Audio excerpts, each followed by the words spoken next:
Hello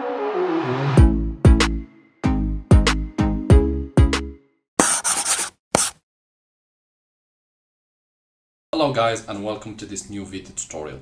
In this video I will be showing you how you could easily highlight duplicated values in an Excel file or an Excel sheet or an Excel page. To do that, open your Excel file. In my case, I have this table.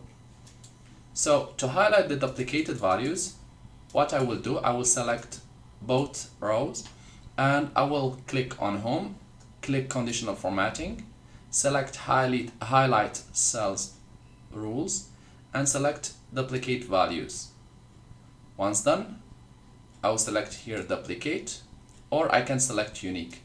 Next step, I can choose the color, fill in red, yellow or green. For now, I will leave it light red and I will click OK. As you can see, now the duplicated values has been highlighted. So to keep going ahead, what are we going to do? You can always use Data, Filter, and by using the filter, you can select Sort by Color, select the color, and in this way you will be able to filter by colors. I hope this video tutorial was helpful to you guys. If you are still in need of help or assistance, you can always write us a comment or send us an email and we will do our best to help you. If you would like to encourage us, you can always press like, share, and do not forget to subscribe to get our latest videos. Thank you for watching and talk to you soon in a new video tutorial.